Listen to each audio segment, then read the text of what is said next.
Hey everyone, thanks so much for joining us for this special live stream Q&A episode of Dogman Encounters.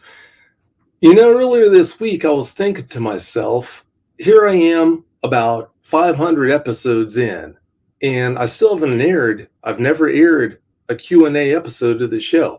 It seems like when I've been airing these live stream episodes, a bunch of questions pop up that really aren't targeted at the guest. They're more general questions about dogmen that are being asked.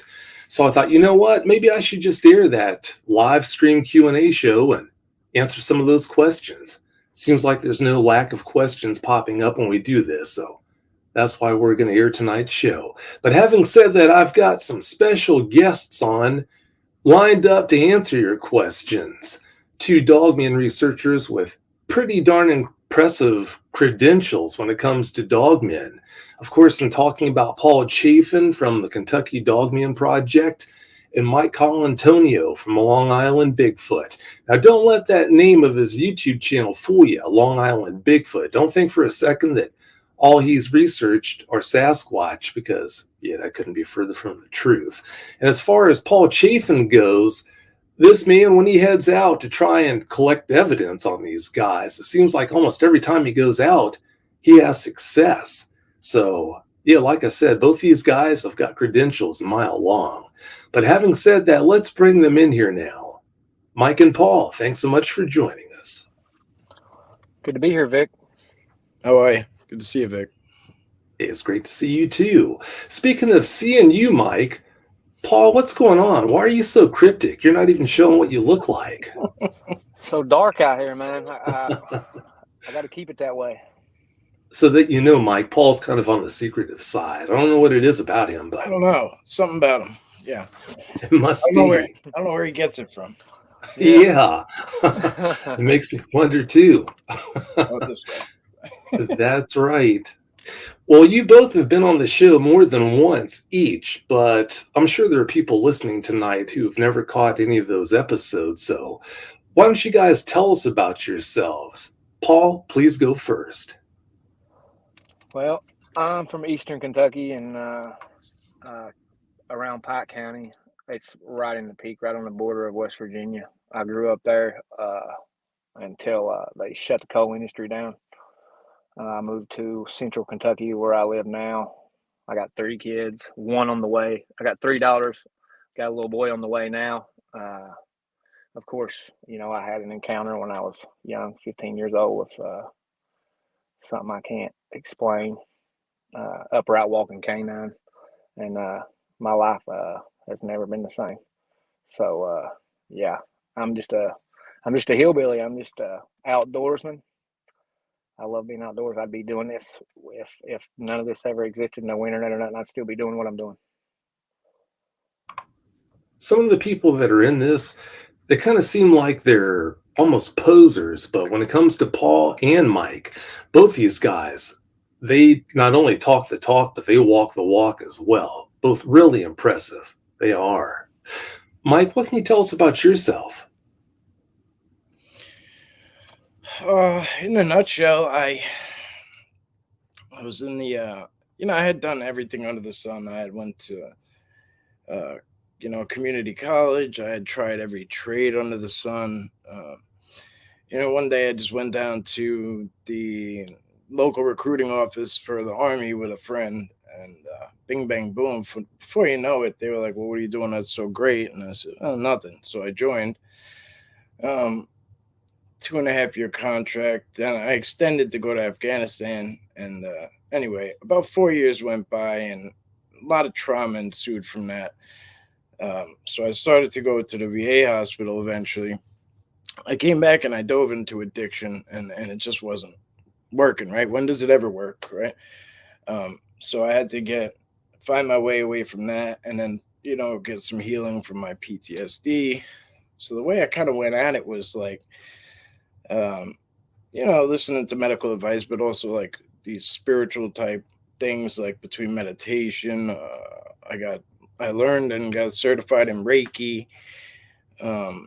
yoga, just all these things that I would never go, anywhere near really.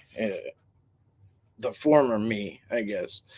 I was kind of reinventing myself. And while I was doing that, it was taking about 5 years, and I was just hiking in the woods, just, just going about my business. And I guess kind of like how everybody's, start, uh, well, not maybe not everybody, but I, slam smack dab into a Sasquatch that wasn't supposed to be there, right? Wasn't supposed to.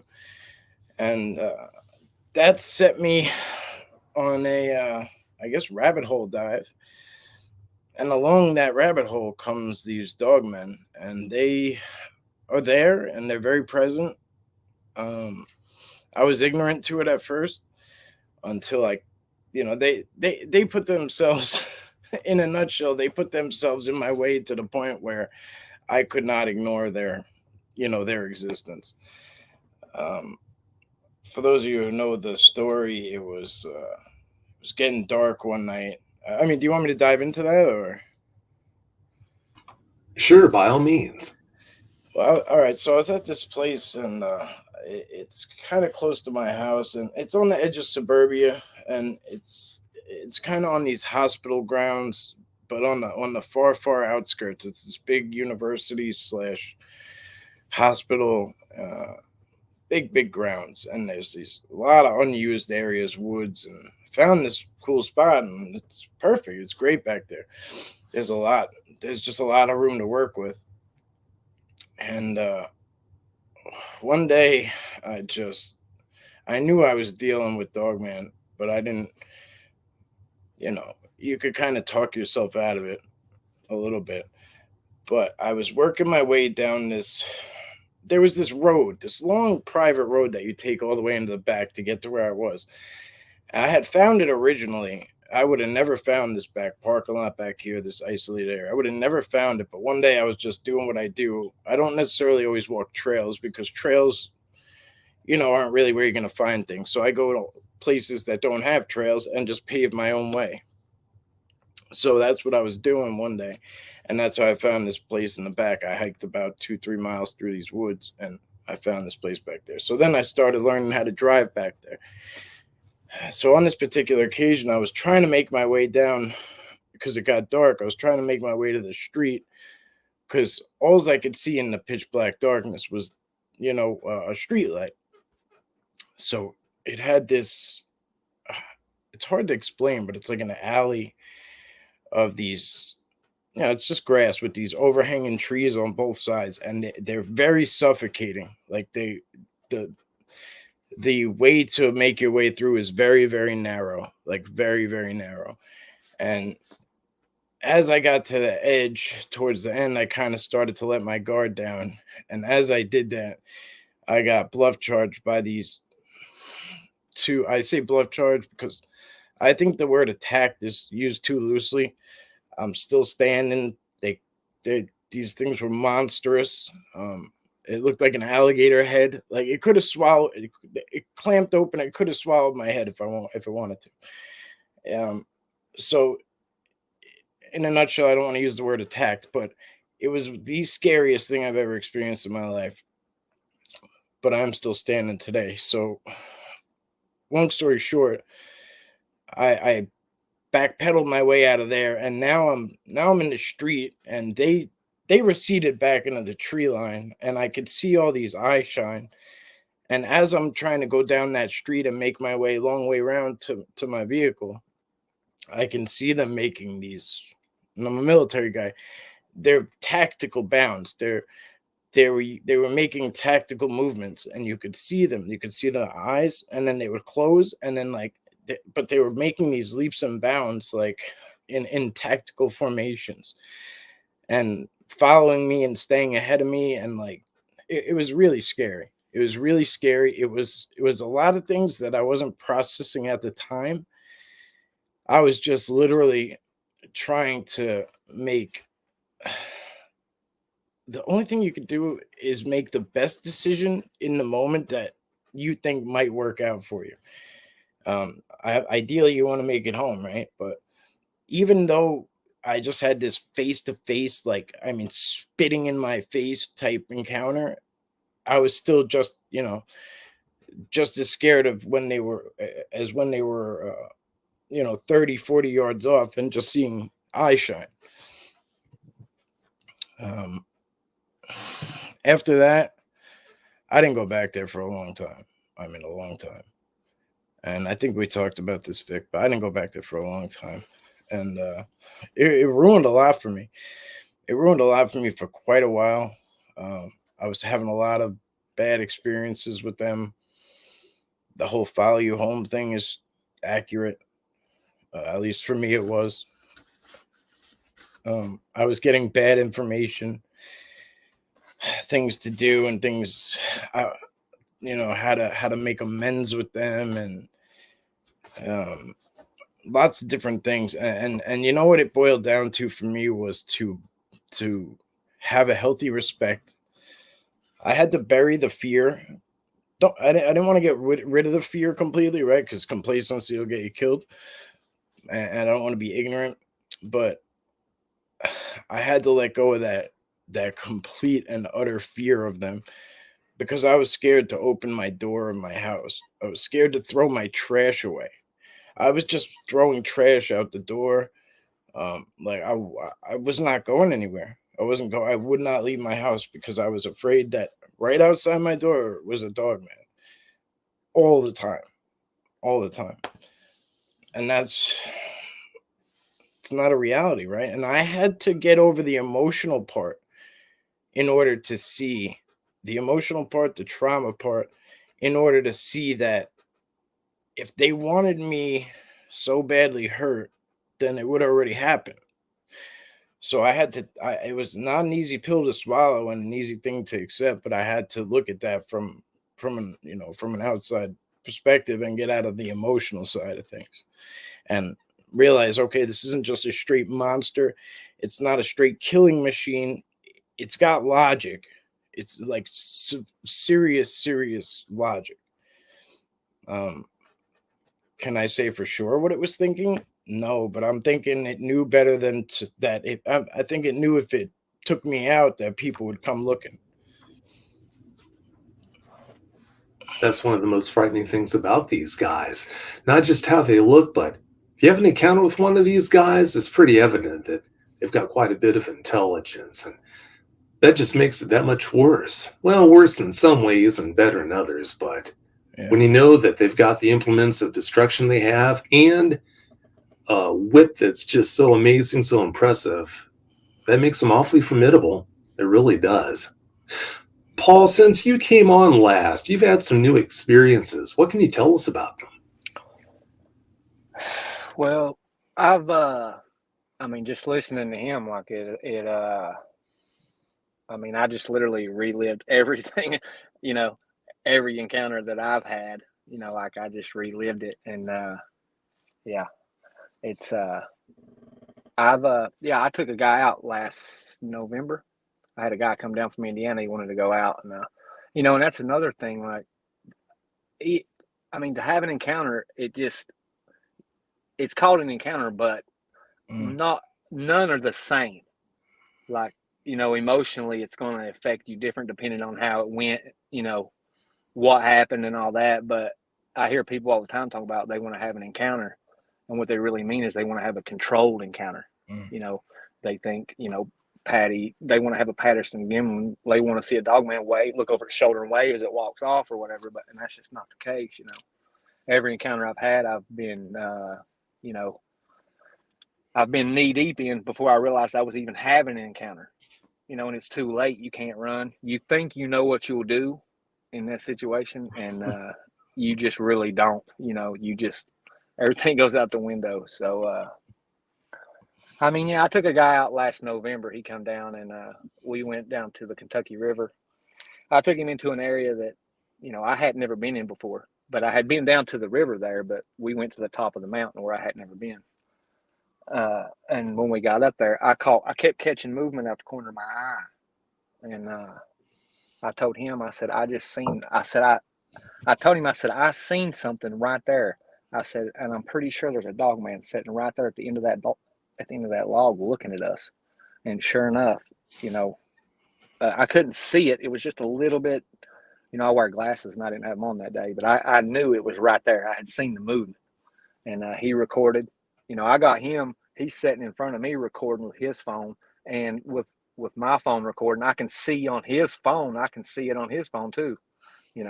Like it was plain as day. Yeah, we got some really good footage that day, and we come up on some really good tree structures and like dens.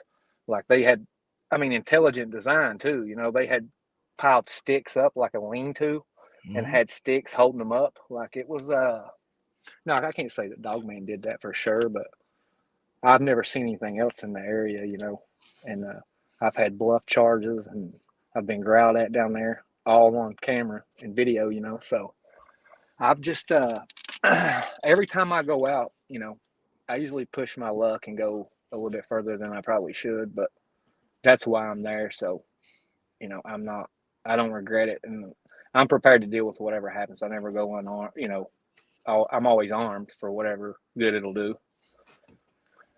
But my encounter pretty much the same as his, like it's emotionally, it just wrecks you for your life, like I said before, every kid that's been born that I've had, like that's been in the back of my mind, so yeah, it's traumatic, especially as a young man, like because I love to deer hunt. I love being outdoors. That was my thing. Like I really love deer hunting, and it damaged me for about 3 or 4 months, and I just had to get over it. And where I'm from, you mention this stuff, you get laughed at. I don't care. I don't care if it's somebody that's had an encounter before. They won't talk about it, and they'll laugh at you. Like they just join the crowd. Yeah, I'm more of an outspoken person. I don't care to talk about it. I don't care how people view me or how they feel. I don't care. I'll talk about it amongst a bunch of strangers. I don't care. I can relate because where I live at I'm in the suburbs, and basically everything is haunted. Every bump in the night people just say something's haunted. It's a ghost. It's a spirit. It's the legend and the spirit of this and this and this and this and this. Right?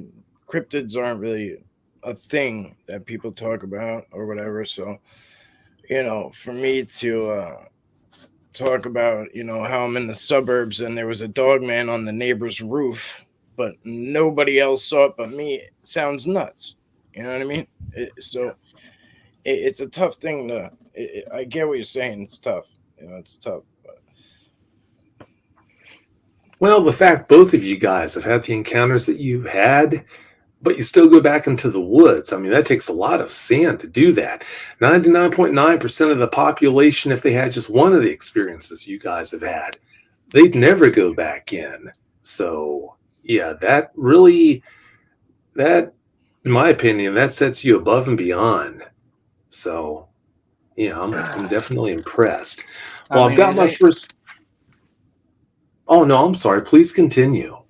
It ain't been like to no avail either, because the things that I've learned in the last, like my views on this subject in the last 2 years have went, it's insane. Like, because the things I believe right now, 2 years ago, I was laughing at people, for talking about that, not laughing at them, but, I just thought that it was that woo factor. I just wasn't into it. I didn't, orbs and, portals and dimensions and all that stuff. I just wasn't feeling it.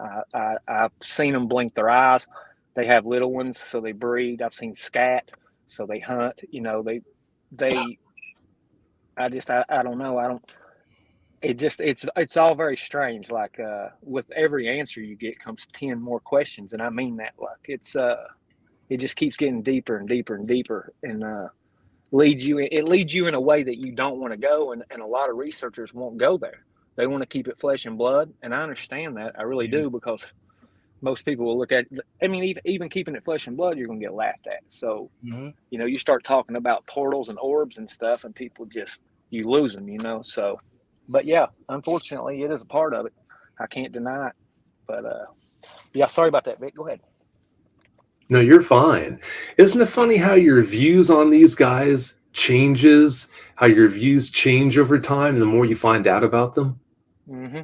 It is. It's night and day. My views right now are literally 100% different than what they were because the dogman, and I do believe there are flesh and blood dogmen out here, because I seen one. You know, I know they're real.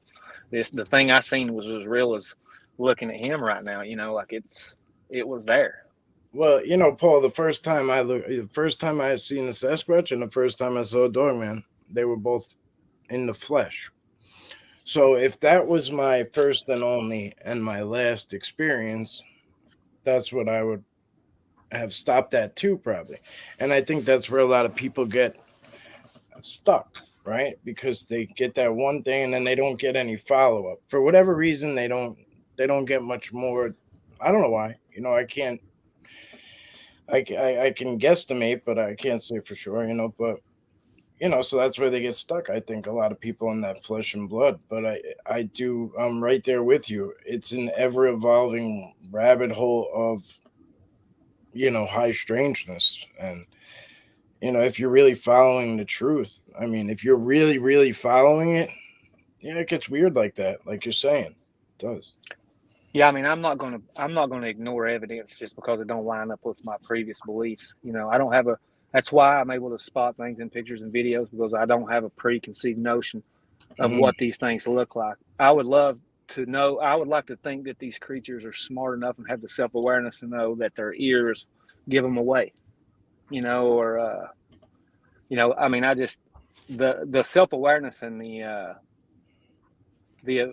just the abilities that they have are off the chart. Like, they really are. And they will move when your back's turned, you know. They know not to move when you're looking at them. So if you take a female with you and let her record over her shoulder, I'm telling you, you will get the best footage that you've ever got. I mean, that's been my experience. And like I said, I've been in a couple of situations where I'm glad I didn't have anybody with me, because I don't know what I would have done. But that bluff charge was really, I mean, it sent my heart into my throat for sure. It was really eye-opening. Yep. Oh, I'm sure it was.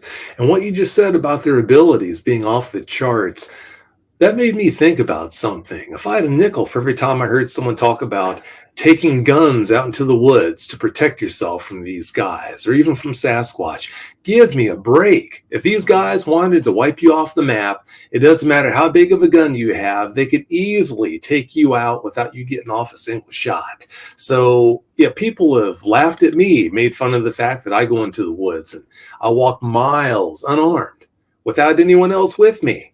And they say how crazy I am for doing that. I'm no crazier for heading deep into the woods without a gun than someone who thinks that they're 10 millimeter, or if they carry, say, a 12 gauge into the woods, if they think that's going to protect them any more than harsh language is going to protect me, they're crazy. They're misled. Because like I said, these guys, if they want to take you out, it doesn't matter what you bring with you. They can do it at will. How many times have we heard about hunters being found dead with arms pulled off, or their chests slashed open, and their gun bent in a circle? Exactly. And not even a single round being fired. So, yeah, I mean, that just highlights the fact that these guys, if they want to get you, they're going to get you. You're got. But as you two know, they're not wired. And I think, as you said earlier, Mike, these guys are not wired to kill you on sight. Yeah, you do have some dangerous examples who are dangerous and will slaughter you if they get the chance, but that's definitely the exception and not the norm. So, yeah, I take a big exception to these people who say you're crazy if you go into a woods where there might be a dogman or even a Sasquatch unarmed, because it doesn't make a difference. Well, I believe they will provide a warning. They will. In every case I've had, they will provide a warning, whether it's a growl, whether it's throwing something, whether it's, stomping around, breaking stuff. Like, they will provide a warning to you. And if you don't listen and back out, then, God only knows what'll happen to you. I carry a gun with me, not for that reason. I carry it for other reasons, snakes, mountain lions, whatever. And maybe it is a false sense of security, but it makes me feel better, like a little kid with a blanket, or whatever. It provides me some kind of it adds to my bravery, I guess, and it allows me to to go a little bit further, I guess, than I normally would. I carry an air horn. I to people like, what do you carry? I carry an air horn.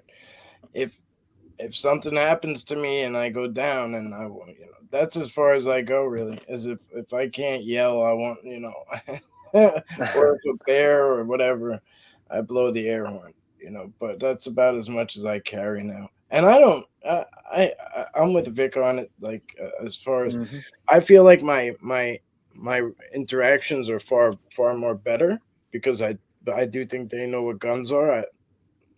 Take it or leave it.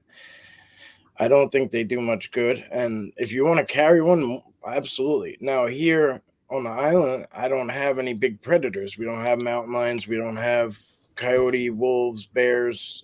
When I go up into the mountains, it's a different story, right? No, that's a totally different story. I come across bear. In the past 2 years, I've come across bear more than I have in my whole entire life. I didn't even know what to do. I had no idea what to do with a black bear. But I've encountered about, I don't know, more than one hand I can count, but less than two hands probably. And somewhere between 5 and 10 times I bumped into a black bear in the past 2 years. And right in the Catskills. I mean, I'm not even talking far from people's homes and stuff. Most of the time I'm not even far from my car, and so stuff can just happen, but I mean, I agree with Vic. If they make the decision to take you out, then a task force can't stop it. I mean, no, right, no doubt. You're going out. It's I mean, the bluff charge that happened to me happened so fast. I mean, it was.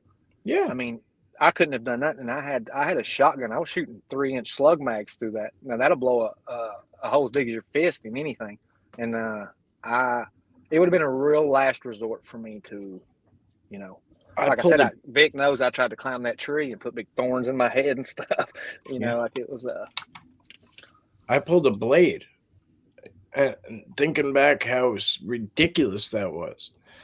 Thinking it was on my waist, and I just pulled it out and flipped it open, and just frantically, and I didn't even have looking back. And mind you, I'm in last profession was a combat soldier. And I'm I don't know what the hell I'm doing. You know what I mean? I'm prepared to do battle with man, but what is this thing? And I mean, like you said, I worked in the coal mines for years, so I made peace with death long ago in my life. I'm not. None of us are getting out alive anyway, so I made peace with it. Do I want to go? No violent death like that. No, I don't. But I've just always pushed the limits. Whether it's driving I got a fast car, dirt bikes, 4-wheelers, just whatever I do, I'm extreme, I guess. Yeah. An adrenaline junkie, and running into these guys will definitely get that flowing. Well, I've got the first question for you. I'm going to throw this one at you, Mike. It is from Sasquatch Confessions, and they want to know, has anyone ever seen a dogman come out of a portal?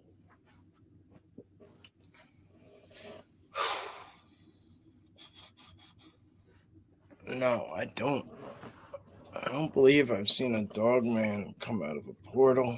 I think he's asking if anyone has ever seen a dogman come out of a portal. Oh,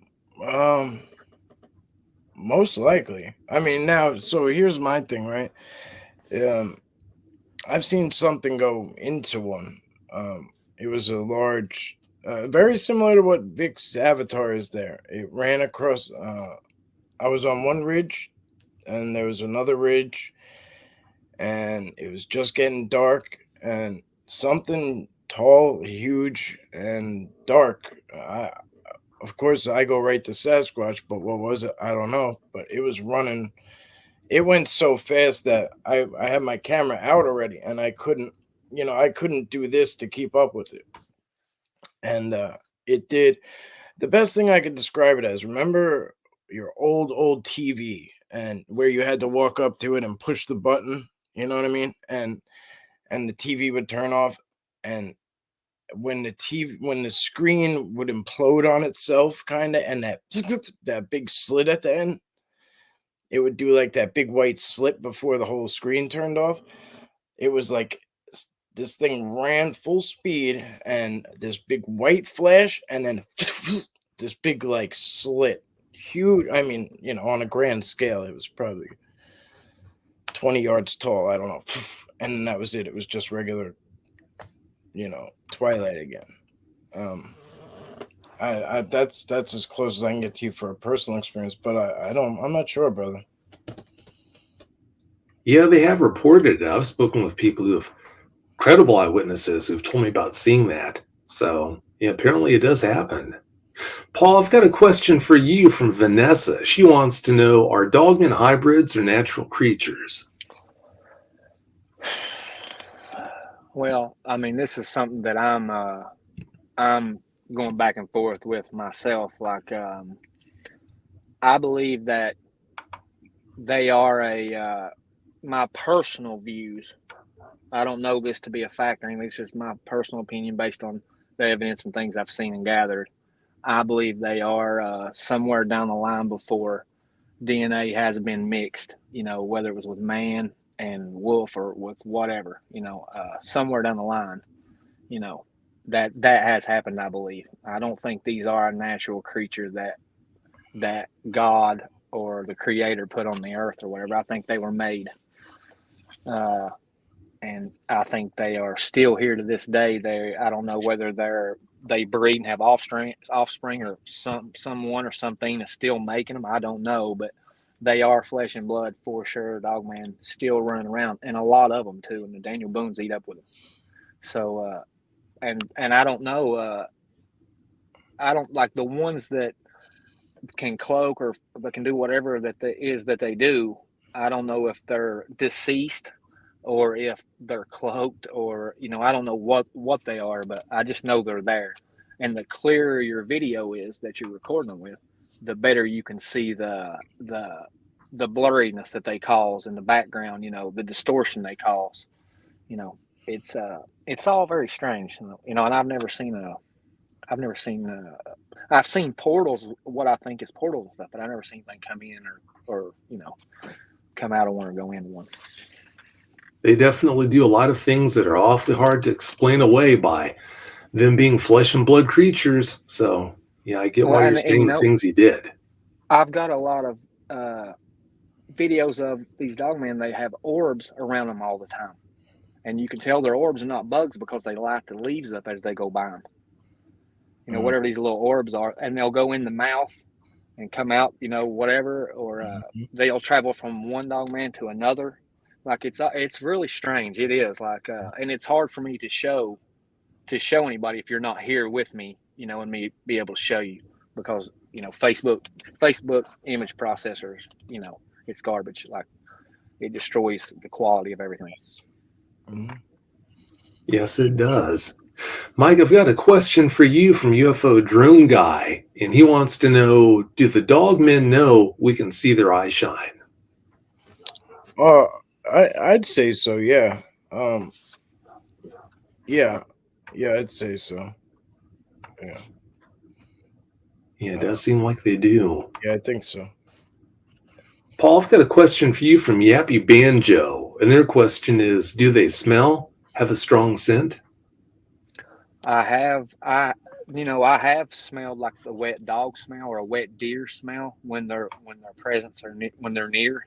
You can smell them. They do have an odor. Some do, some don't, I would imagine. But yeah, I don't know if they're able to let off pheromones, or I know that they can emit fear into the air. Now I know that for a fact. Before I ever seen one, the first encounter I had, it put fear into me, like, that was primal, down like life and death primal fear. And it terrified me before I ever laid eyes on it. I don't know. I couldn't explain it to you, but that fear hit me. And then I realized the forest was dead quiet, and then it all kind of happened in steps. Like the fear hit me. Then I realized the forest was quiet. And then I started hearing and seeing something coming around the logging road. So, I mean, yeah, they're able to, they have from what I've experienced, they have a normal wet dog smell or like a wet deer. I don't know if you ever killed a deer before. In the morning you can smell the fur and stuff. So, I mean, that's the smell that I've encountered. Mike, I've got a question for you from Havram23, and they want to know, is it a good idea to hunt dogmen, even though they obviously haven't harmed anyone yet? Ooh, it's a good question. I don't know. I don't know. I'm probably on the other side of the other side of the coin. I come at everything from, like, I've done the war thing, I've done the gun carrying thing. So I've put everything down, and I try to come at everything from an understanding standpoint. Without weapons, without any kind of aggression, just straight respect and things to that effect. So my answer would be, it's probably a bad idea. I mean, in general, I wouldn't want to wage war with these things. Not even a little bit. Not even a little bit. After I've seen what I've seen, I don't even know what you'd need to. And that's just if you're tracking one and you know where one is. And for anybody who knows, when you see one, the best way I can describe it, you remember the scene in Jurassic Park when the guy's looking at the velociraptor? All of a sudden he sees the velociraptor in front of him, and next thing you know, these other two velociraptors pop up next to him, and that's pretty much how it goes. Like, if you see one, you could pretty much guarantee at least one or two more see you. Yeah, I agree. Yeah, I don't know if that helps, but that does help. That's a good answer. Paul, I've got a question for you from UFO Drone Guy. He wants to know, do you think dogmen need something to sleep in or under, as they are apex predators? I do. I think they. I have found. I know where a place is in the Daniel Boone that I wouldn't go back in, but it's a vertical. There's a rock that's about probably 30 feet high. So it's like a palisade. It's a rock wall, that runs around the side of a ridge, and it's got a crack in it that's about 3 or 4 foot wide, and it runs the length from the ground all the way to the top, and it goes way back in there, and then it turns left. You can't see, but there's dog tracks, large dog tracks everywhere coming in and out. I mean, so many that you can't discern what's coming and going, so. And I have found structures on the ground and things like that. So yeah, I don't know whether they use them for breeding purposes or to get out of the weather or to sleep or whatever they use them for, but now I do know they do have places that they go, and and yeah, I believe they do have places to escape bad weather and stuff. It really makes you wonder how much they're affected by bad weather with those codes, and being as big and powerful as they are. It makes you wonder, like, for example, during a blizzard, do they get cold? It just really makes you wonder. Well, and even like he was talking about earlier about hunting one or whatever, like, I think even if you were able to put one down, I don't think you would ever get it out of the woods. I don't think with a SWAT team, I don't think you could get it out of the woods. My dog is smart enough to read people when they come in my house. Yeah. So I would think that these creatures can tell your intent when you're in their area. If you're in there to cause harm, they're going to be able to read that on you. I do believe that. I believe they know what you're there for. They know that you're there before you do, and it does seem like they know your intentions, unfortunately. Mike, I've got a question for you from Gabriel Hawkins. And Gabriel wants to know, what if I want to go out and try to find one?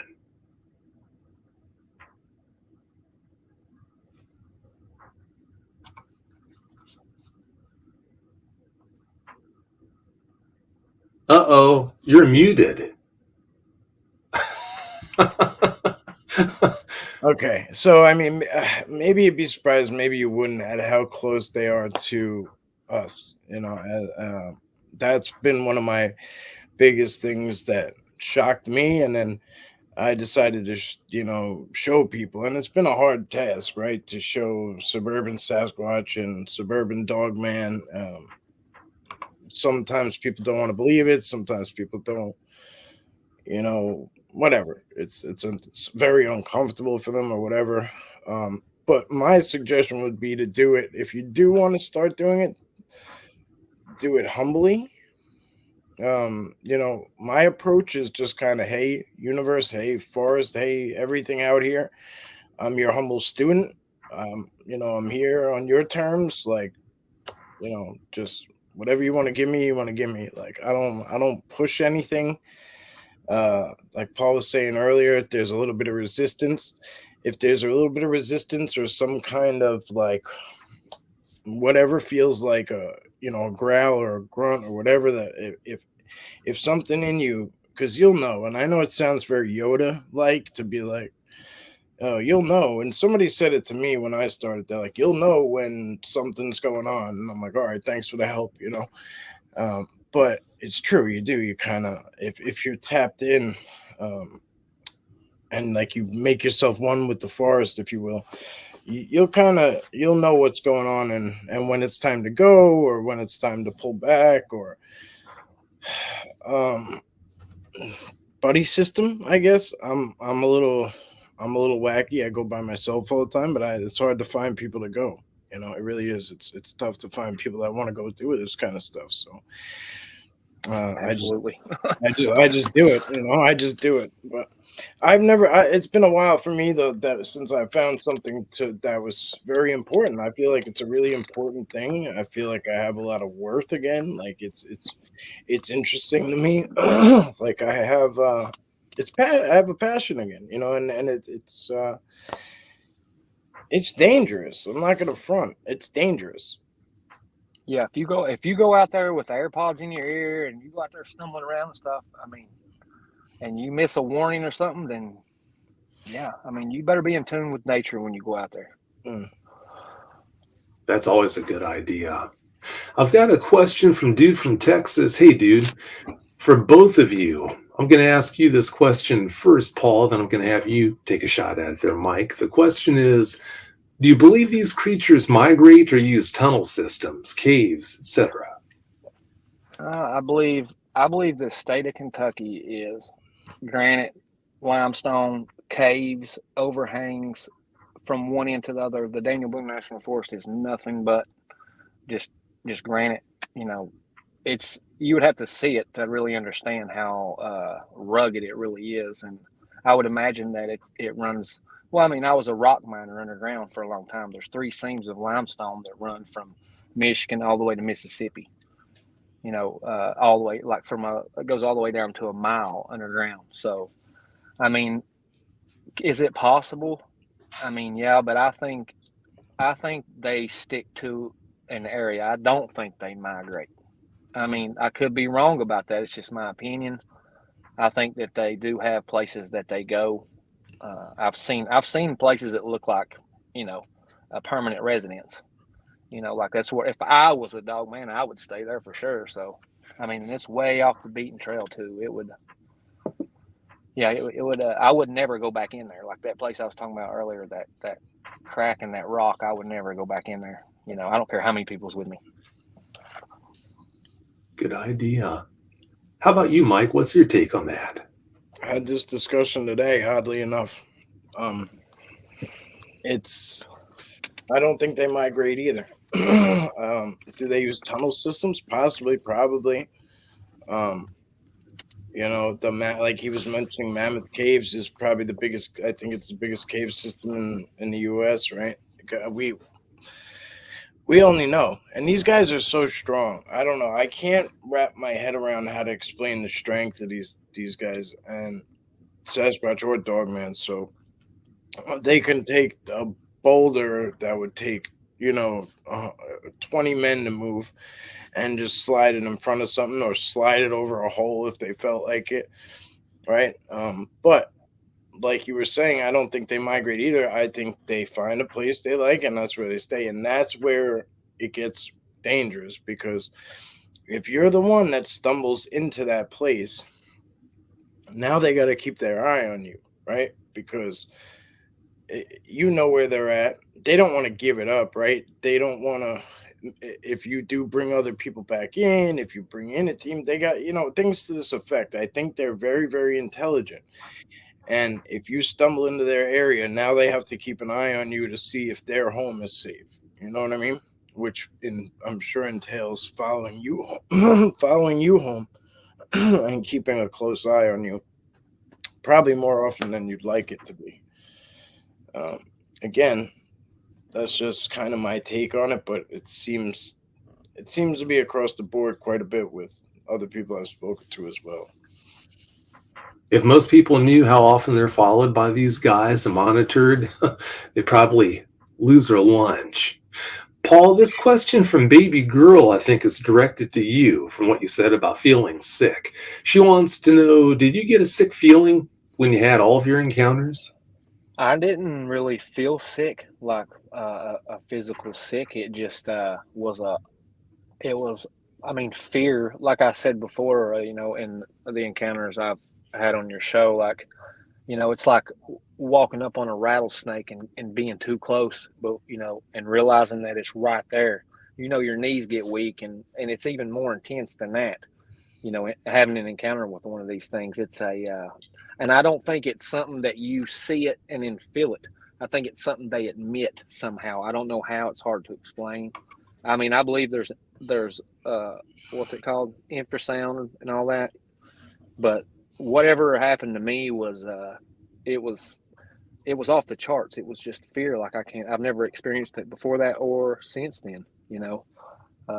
Even that bluff charge and that growl and all that stuff, like whatever that was in that first encounter I had, it.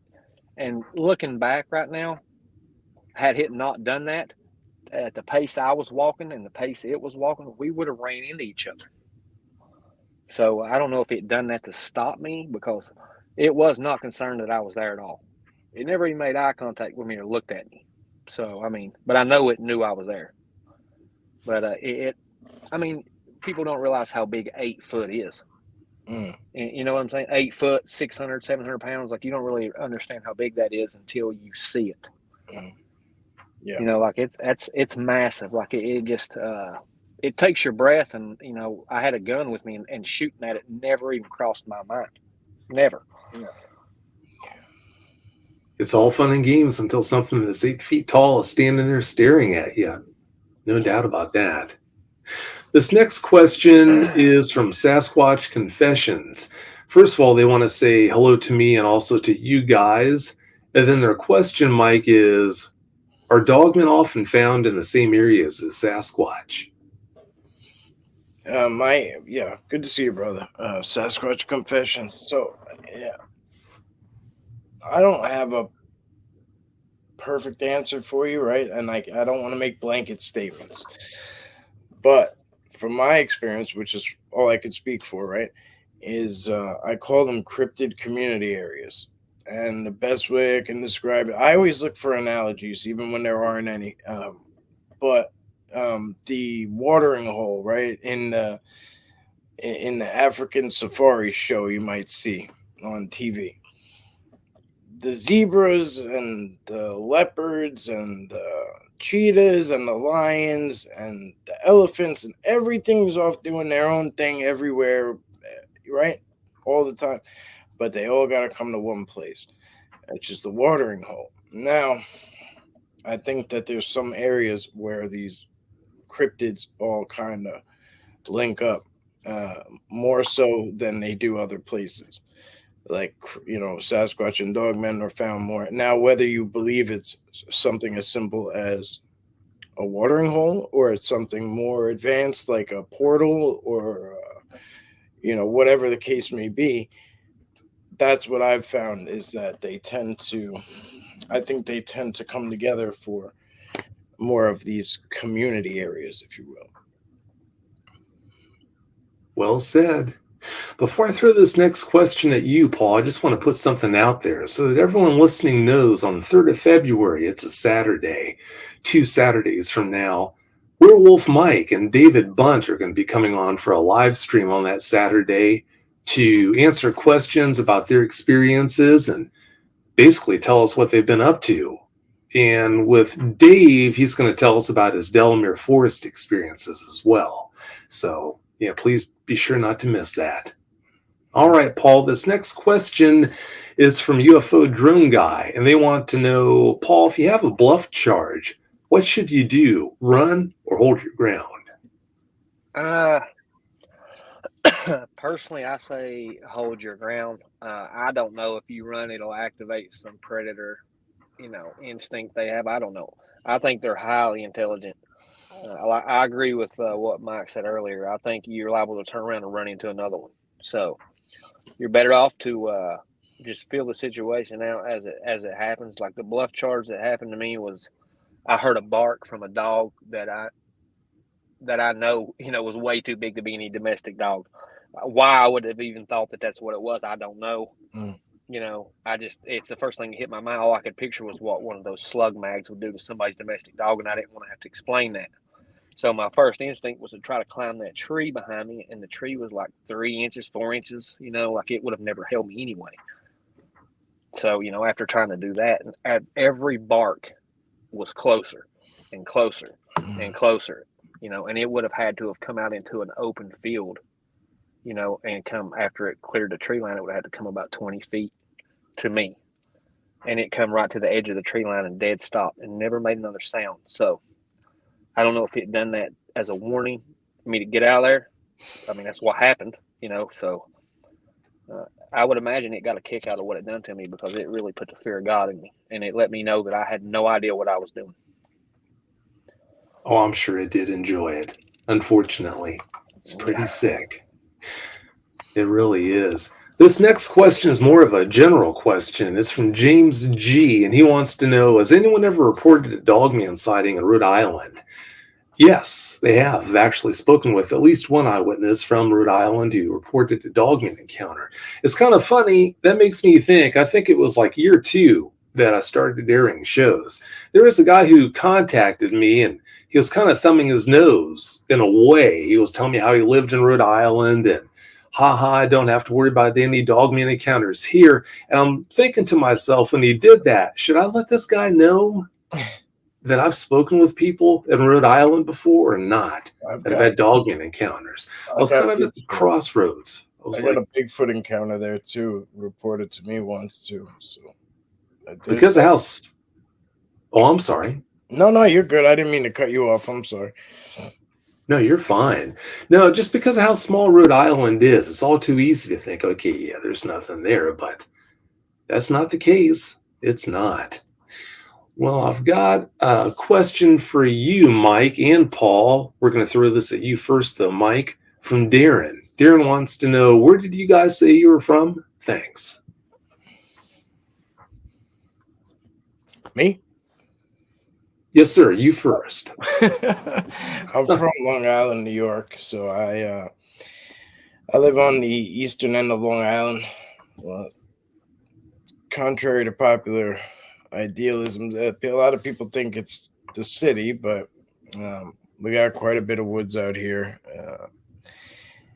It's just, I think we have the 100,000 acres of pine barrens, which is, pretty much a lot of the cryptid playground that I speak about with Vic and other shows. But yeah, there's quite a bit of stuff going on out here, and then I work my way up to the Catskill Mountains and the Adirondacks and surrounding areas. I do as well, but I'm from Long Island, New York. All right. How about you, Paul? If you've ever heard of the Hatfield-McCoy feud, that's where I'm from. I'm from where that took place. I'm from Pike County, Kentucky. If you look at a map and look at the state of Kentucky, it comes to a little point on the east side. I'm from right there in that point. I'm 5 minutes from Matewan, West Virginia, and Williamson and Logan and Charleston. So yeah, I'm from as far east as you can go in the state of Kentucky, right in the middle of the Appalachian Mountains. You are right up against them. That you are. I've got more of a general question again that popped up from Key from 1675. And your question is, are there any credible research groups in Michigan? Thank you, Keith. And the answer is yes, but unfortunately, I don't know of any there. I guarantee there are ones there, but yeah, as far as being able to name one, then yeah, can't do that, unfortunately. Well, this next question is from Corey Cole. I'm going to throw this one at you, Mike. And Corey's question is, have you ever heard of them mimicking human language or sounds? Almost always. Almost always. And that's one of my favorite reasons is to go up to these different areas up in the mountains and things, because I get to hear the, typical, the typical audio that you hear about in other people's encounters. But where I live at down here in the suburbs, they mimic everything. I mean, you name it, they mimic it, and just it's just the littlest bit off brand, like just the tiniest little bit off brand. And if you're not really paying attention, you wouldn't notice. You just wouldn't notice the difference. We have sirens that go off for what would be like a tornado siren in some places. We have it for volunteer firefighters. They use that. They will communicate a lot of times when the big planes go over. I've heard cat fights, obviously dogs barking, things to that effect. Harley's revving is a big one. Trying to mimicking like motorbikes. That's a big one. Sure would be hard to get used to hearing that. I mean, where I'm from in the mountains, I heard growing up, if you hear something call your name from the woods, no, you didn't. If you see something, no, you didn't. If you hear something whistling, no, you didn't hear it. Just basically that's what I heard growing up. That's what I was always told by my grandparents. And, if you hear something, because I don't know what it is. I don't know if it's Dogman or Bigfoot. I always lean toward it being Bigfoot that would, mimic someone. If they hear someone hollering someone's name, I don't know if they know that that's what they're doing or if they're just doing it because they heard it somewhere. But yeah, I've heard lots of stories in the Appalachian Mountains of things hollering for while you're out in the middle of nowhere in the woods, up on the mountain, you'll hear something holler your name, or you'll hear something holler help, or whatever. You didn't hear it, basically. So, like I said, that'd be awfully hard to get used to. It really would. Got a general question from Josie Maine Coon. And her question is, there are encounters of dogman experiences here in New Zealand. Are you aware of that? Or are you aware of these? And yes, I am. I've heard about them before. They don't seem to come out all that often, but yeah, I've heard about it. It happens. All right. The next question is for you, Mike, from Dogman TP Hunting. And their question is, Mike, do you get the feeling of dread, almost ill intent, every time one sees you?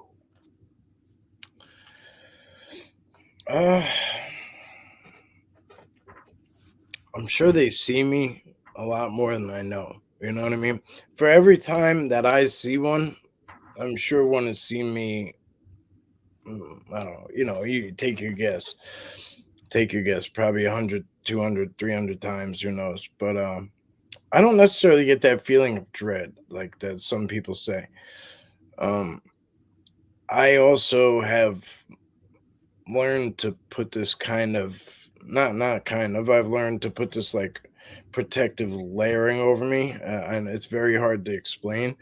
I've gone through many different sit downs with many different type of indigenous people, different spiritual people,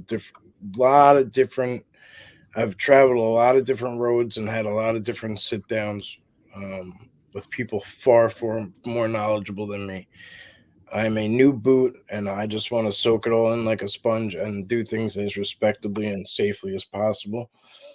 Hopefully one day, when it's all said and done, there'll be something to take from it, But I know what you mean by the feeling of dread, but I'd say maybe I don't want to say I moved past that because I don't want to jinx myself. But it's been a while since it's happened. Yeah, thank goodness for that. The next question's, or I guess it's more of a comment, it's directed towards you, Paul, from Gray Tall Cloud. And their comment is, Paul, I know exactly what you're saying about video. It's a blurring effect, but they are everywhere behind it and other beings. Yeah, it's I found that when you're recording, if it's very, very strange. It's the strangest thing that I'll tell you, but it really don't make any sense. But when you're recording, when you go to pan left or right and the picture gets blurry, their faces will show up clear. And I'm not talking about these flesh and blood. I'm talking about whatever supernatural side, like, I don't know what it is, but their faces will show up clear in the blur. Mm. And then when the picture gets clear, their faces will be blurry. I don't know. It doesn't make any sense to me. It really doesn't. But I mean, that's what I'm saying. Like it goes in a direction that I really hate to even. Well, I'll talk to you. Let's talk more later, Paul. A little bit. Right. Yeah, both of you are a wealth of information, so I'm glad you're going to do that. Well, and like he was saying, it's everything I know is trial and error. Like it's like that bluff charge and that growl. Like I know that they will provide a warning. So you better you just better, if you're out there looking for a dog man or trying to have an encounter or doing research or whatever you're doing, just pay attention and don't miss. I don't know, maybe they'll throw something at you, or I've heard them stomp around and break things. Like I heard one, it kept blowing like you walk up on a deer, like if you've been deer hunting and had a deer blow at you, like it sees you, that's its way of letting you know, ha, I see you. It'll blow at you and then run off. Like a big buck will. Well, that's whatever this was doing that, but it was stomping back and forth from left to right out of my sight on the other side of a creek. It was stomping and breaking limbs and throwing stuff, and it was really mad that I was there. This was the same day I got growled at, and when it growled from less than 20 feet away from me, and I didn't see it. And I didn't run. I just backed up. I pulled my firearm and just stood there. I backed up I had somebody with me, and I backed up about 20 feet, 30 feet, and just stood there. And it never did anything else other than, stomp around and break stuff right out of sight. So, yeah, they'll let you know if you're unwelcome where you're at. Just don't, just don't push your luck, I guess. If they don't want you around, they're definitely good to getting the point across. No doubt about that. Yeah. Got a question for both of you from Baby Girl, and her question is, do dogmen hunt other cryptids? Mike, please go first. I have no idea. I don't have any idea. I don't know. If there's some stuff out there smaller than them, like cryptid wise, I don't see why anything would be off the menu. If it makes sense for them to kill it, I don't see why they wouldn't do it. They are built for it. They're built for, I hate to be an Italian American right now, but they're built for whacking whatever they want to whack. You know what I mean? If they want to take you out, they're going to take you out. And that's, that's where the logic comes in. They seem like they're so sensible about what moves they make. You know what I mean? I think if they have young with them, I think they will kill whatever, a bear or whatever. And then I've heard encounters of up in Alaska and Canada of grizzly bears being dug up while they're hibernating and killed, not eaten, just killed and left. Mm. Now, what could do that? What's going to dig a grizzly bear out of a cave and kill it and leave it laying? Not just one, but multiple. Yeah, grizzlies are massive. That's a good point. I've said it before about dogmen killing grizzlies, and there are a couple of people that took a pretty big amount of exception to that. They thought it was crazy to put it out there that a dogman could kill a grizzly, but when you think about how big and powerful these guys are, yeah, once they're above a certain size, I don't think a grizzly's going to pose a problem. Well, Yeah. Sorry. Go ahead. Well, no, that photo that you have, Vic, one of your avatar, your merch, you know what I mean, with the one when it's holding the bear down. Yeah. Like that's like very accurate. Like I love that one because it to me it depicts fact. You know what I mean? It depicts fact. Well, I set a camera trap up. Me and some other guys did in the Daniel Boone where we hung a rack of ribs in between two trees and put some fish up, and we left trail cameras down there for 2 weeks. Unfortunately, the very next morning after we left, a big black bear came in, and it's the biggest black bear that I've ever seen in my life. I mean, I'll show you pictures of it. I'll send them to Vic and I'll send them to you. And I don't know if I'll post them in the group. I think I have, but it's at least 7, 8 feet tall. Just a beautiful coat on it, a massive 600, 700 pound black bear. And the dogman that I seen still dwarfed, it dwarfed that bear. So, I mean, I don't and we hung those ribs 10 feet in the air. And that bear stood on its hind legs and reached up with its mouth and grabbed those ribs. So, yeah. Wow, yikes. That's no joke. Well, this next question is from K from 1675, Paul, and I think it's directed at you. Their question is, on the bluff charges, were they on 2 feet or all fours? How close did they get? I can't say for sure. I would like to think it was on 2 feet.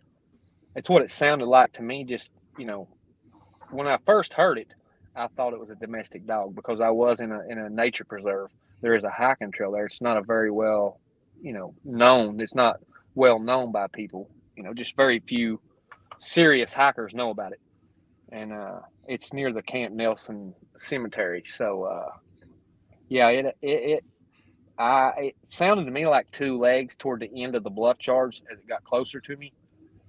And I just don't see a domestic dog stopping and having the intelligence to stop and not coming on out and attacking the way it sounded like it was coming to eat me. Like it was on its way to me for sure. I don't think a domestic dog would have made all that noise doing that either. No, I don't even know why I thought that, Vic, honestly. Like, it just was, I mean, I guess your mind does that. I don't know. Oh, of course. Yeah, if you're in an experience like that, you're going to look for answers that aren't going to traumatize you as much. Yeah, that's right. So it's only natural that you thought that. Well, Mike, I've got a question for you from Stephen Jackson. And Stephen's question is, why would you look for one? I don't know. I mean, that's a beautiful question, to be honest with you. And it's a very loaded question. I never wanted anything to do with them after I first bumped into them.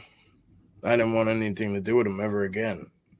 But after time, I kept everything, even as much stuff as went down. I kept a lot of it away from people.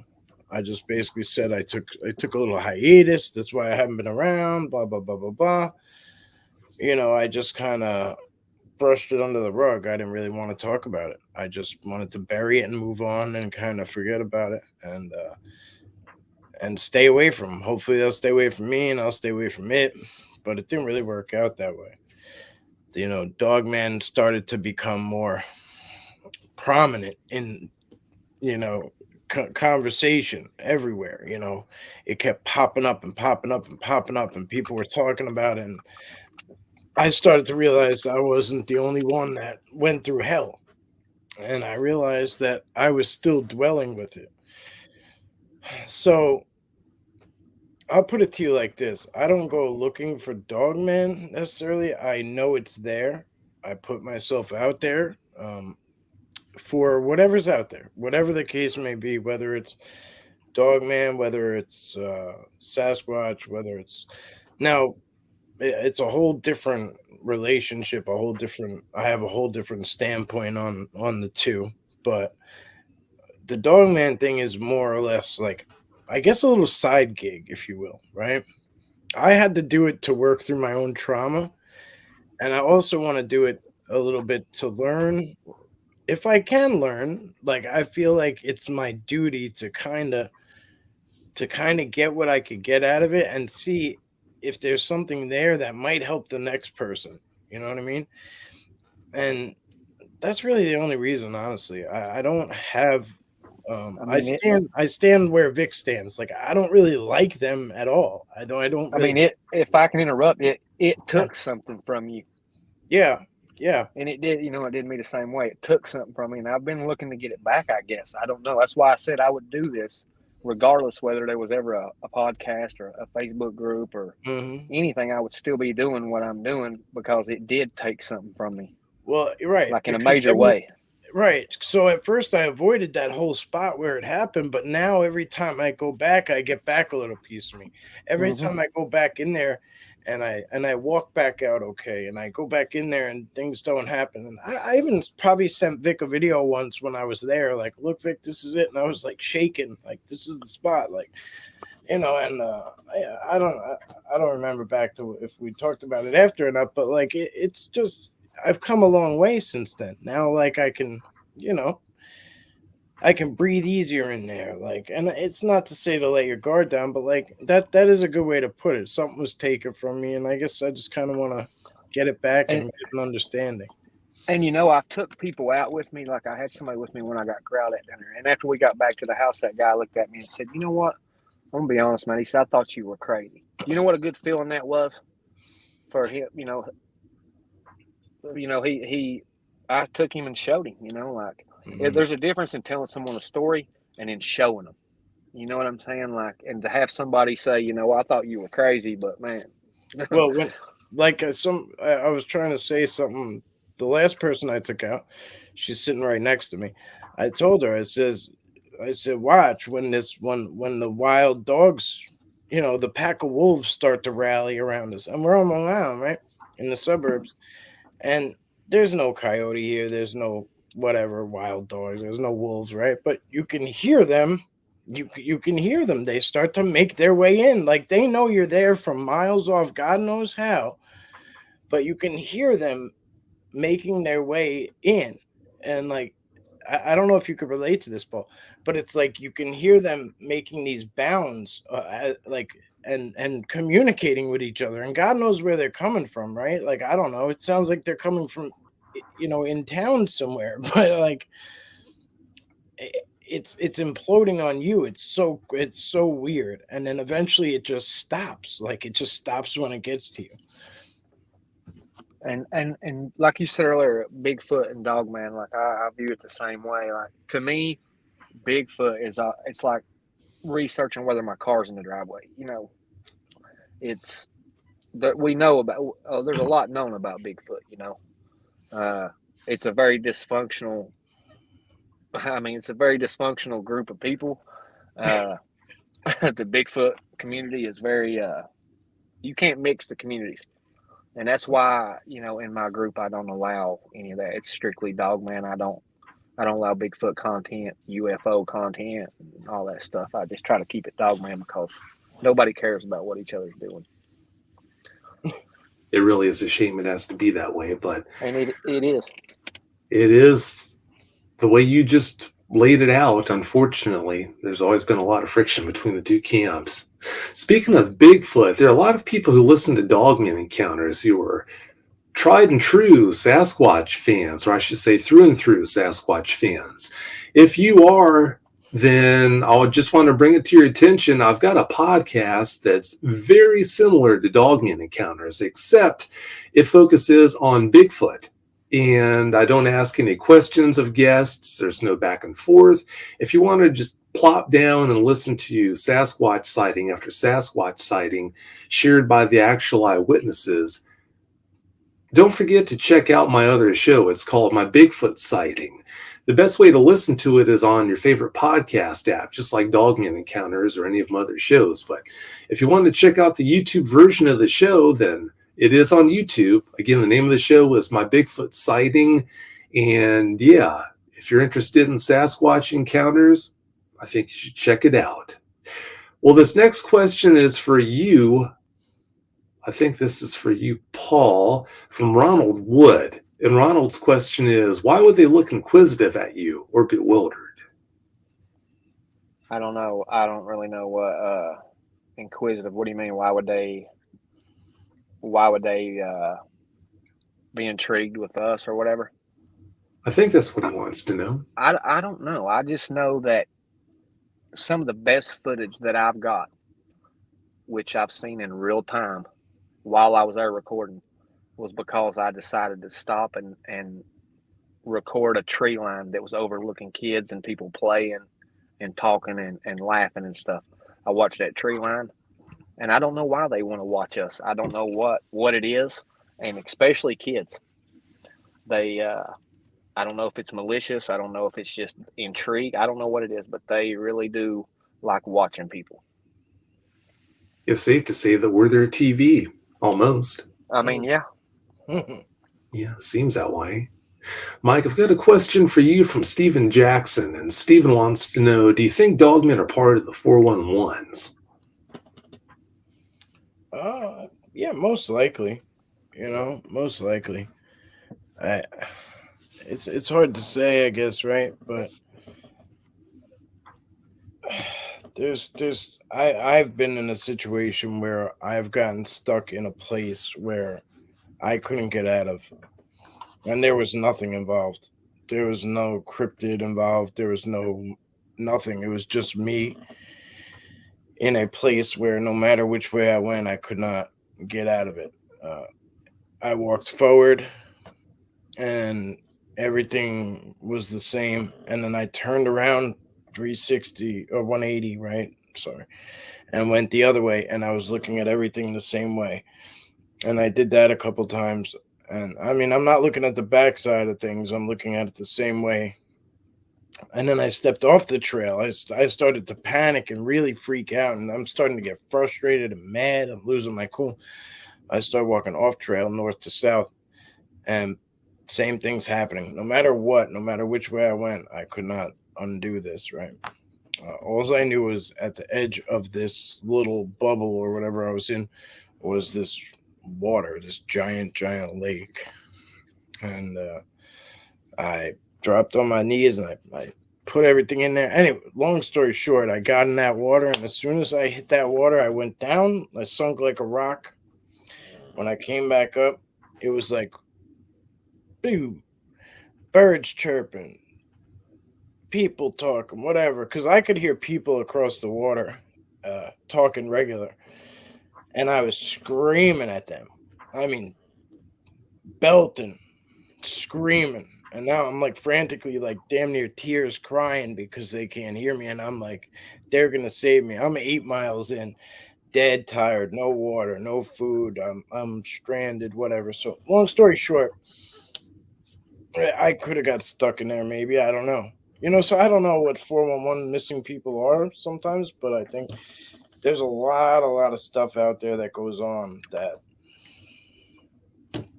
we can't really always, check a box on or put in a box for lack of better words. But sure, Dogman could be definitely part of it. When you hear about people experiencing things like that, it really makes you wonder what's behind it. It's like a Bermuda Triangle type phenomenon or something. I guess we're never going to know.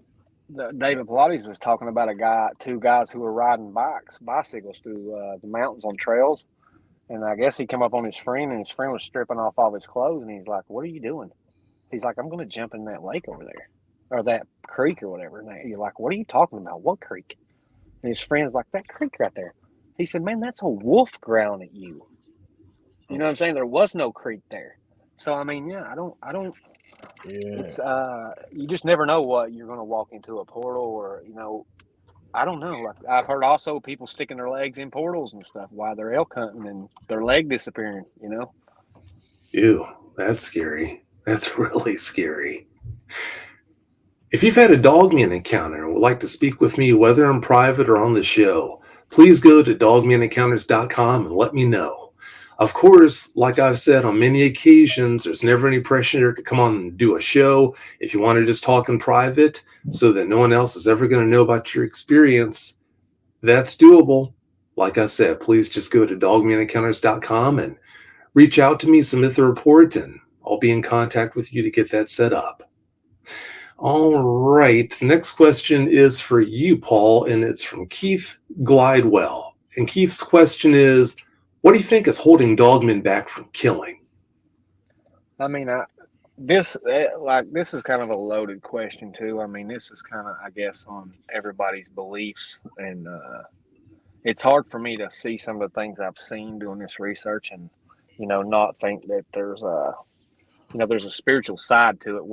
If you want to call it spiritual, supernatural, whatever you want to call it. So, I mean, it's kind of brought me closer to my religion and my beliefs and stuff.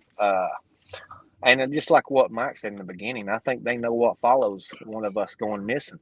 They don't want 30, 40, 100 people tromping around in their home. And,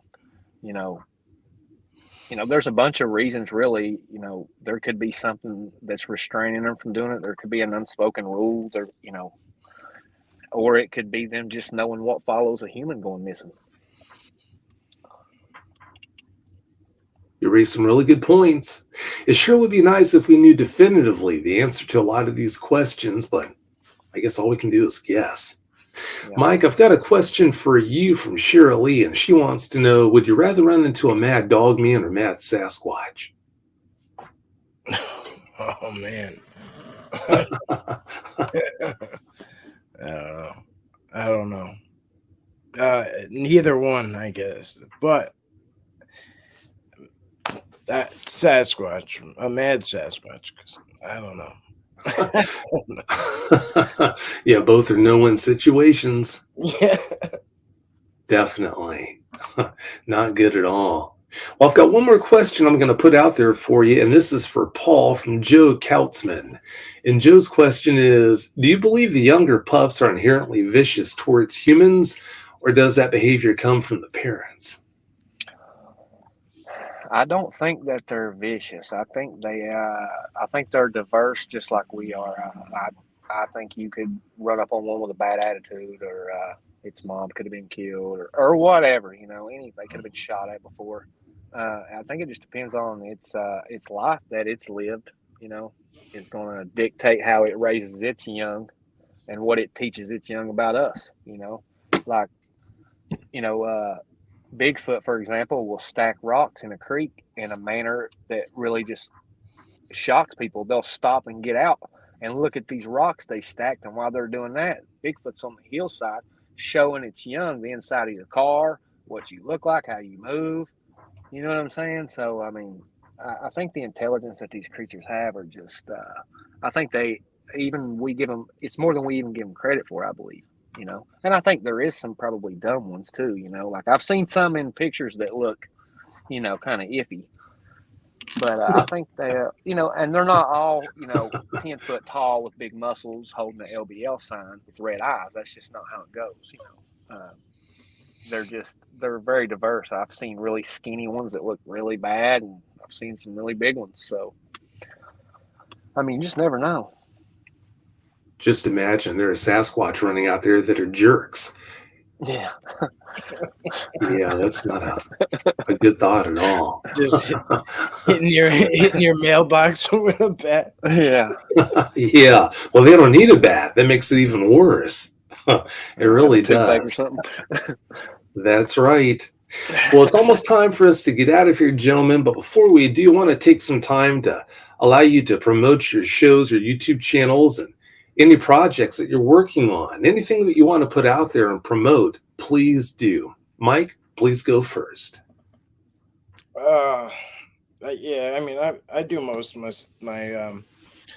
my posting on Long Island Bigfoot on YouTube.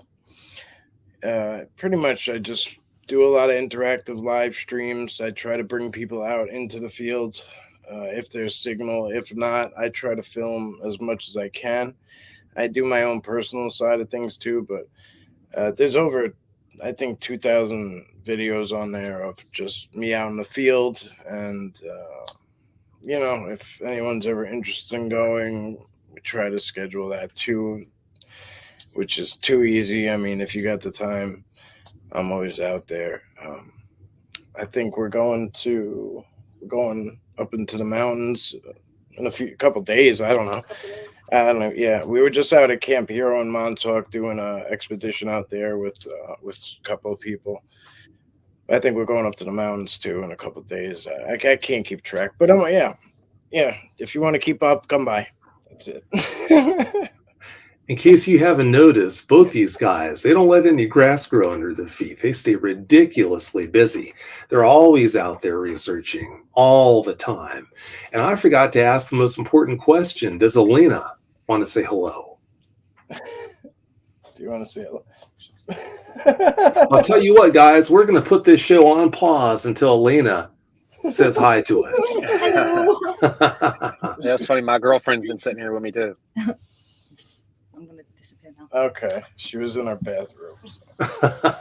Sorry to put her on the spot. Well, no, I'm not. It's okay, you're all good. She's fine. Paul, do you want to let your girlfriend say hello? We'd love to hear from her.